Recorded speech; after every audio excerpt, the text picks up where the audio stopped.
अगर आप इस वक्त अपना मोबाइल हाथ में लेकर ये वीडियो देख रहे हैं और आपने जिंदगी में कभी भी किसी एक भी कॉल को रिकॉर्ड किया है तो जरा रुक जाइए, क्योंकि 2026 में कॉल रिकॉर्डिंग को लेकर जो बदलाव चुपचाप जमीन पर उतारा जा रहा है वो आपकी एक छोटी सी आदत को बहुत बड़ी मुसीबत में बदल सकता है।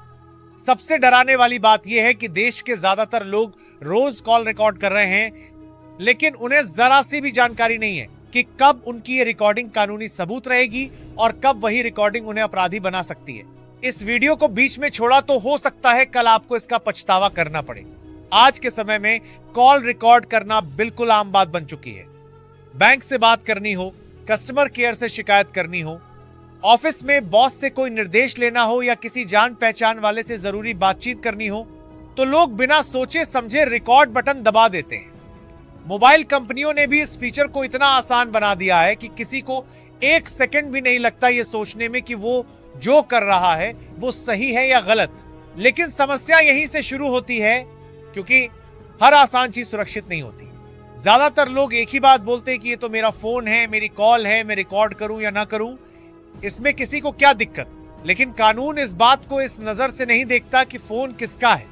कानून ये देखता है कि सामने वाला व्यक्ति अपनी निजी बातचीत को लेकर सुरक्षित है या नहीं। 2026 में सरकार और साइबर एजेंसियों का पूरा ध्यान इसी बात पर है कि लोगों की निजता का उल्लंघन किस तरह हो रहा है और उसे कैसे रोका जाए।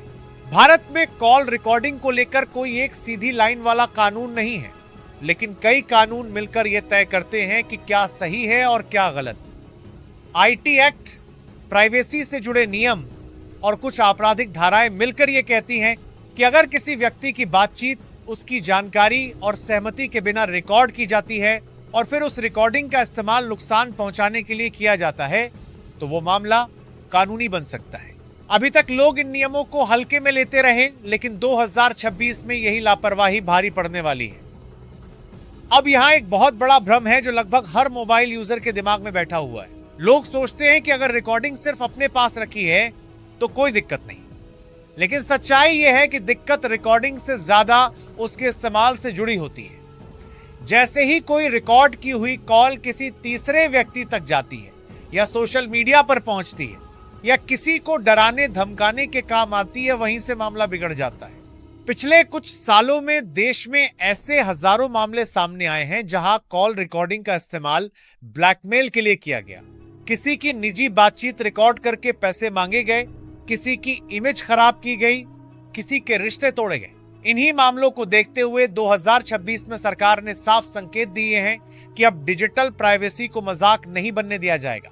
बहुत लोग ये भी सोचते हैं कि व्हाट्सएप कॉल, टेलीग्राम कॉल या इंटरनेट कॉल रिकॉर्ड करना सुरक्षित है क्योंकि वो सिम कॉल नहीं होती, लेकिन ये सोच पूरी तरह गलत है। कानून के लिए कॉल का गरिया मायने नहीं रखता, चाहे वो मोबाइल नेटवर्क से हुई हो या इंटरनेट से। अगर बातचीत निजी है और बिना सहमति रिकॉर्ड की गई है तो नियम उसी तरह लागू होंगे। अब सवाल उठता है कि क्या अब कॉल रिकॉर्ड करना पूरी तरह बंद करना पड़ेगा? इसका जवाब है नहीं। कॉल रिकॉर्डिंग पूरी तरह अवैध नहीं है। अगर आप अपनी सुरक्षा के लिए, सबूत के तौर पर या किसी जरूरी जानकारी को सुरक्षित रखने के लिए रिकॉर्ड करते हैं और उसका गलत इस्तेमाल नहीं करते तो आमतौर पर यह परेशानी का कारण नहीं बनता।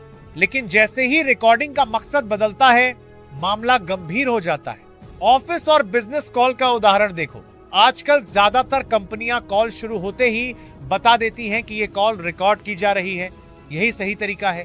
सामने वाले को जानकारी होना बहुत जरूरी है। 2026 में इसी पारदर्शिता पर जोर दिया जा रहा है ताकि कोई भी व्यक्ति बाद में ये न कह सके कि उसे बिना बताए रिकॉर्ड किया गया। सरकार का मकसद आम आदमी को डराना नहीं है। मकसद उन लोगों को रोकना है जो तकनीक का गलत इस्तेमाल करके दूसरों की जिंदगी बर्बाद कर रहे हैं। लेकिन दिक्कत यह है कि जब नियम सख्त होते हैं तो सबसे पहले वही लोग फंसते हैं जो बिना जानकारी के काम कर रहे होते हैं। अगर आप चाहते हैं कि आपकी एक कॉल रिकॉर्डिंग कभी भी आपके लिए मुसीबत न बने तो आपको अभी से सावधान होना पड़ेगा। रिकॉर्डिंग को शेयर करने से पहले 100 बार सोचिए। किसी की निजी बात को मजाक या गुस्से में कहीं भी भेजना आपको कानूनी झंझट में डाल सकता है। 2026 में ऐसे मामलों पर कार्रवाई पहले से कहीं ज्यादा तेज होने वाली है। और सबसे जरूरी बात यह है कि डरने की नहीं, समझदारी दिखाने की जरूरत है। तकनीक हमारी मदद के लिए है, लेकिन अगर वही तकनीक किसी की निजता छीनने लगे तो कानून बीच में जरूर आता है। आज आप समझदारी दिखाएंगे तो कल पछताना नहीं पड़ेगा।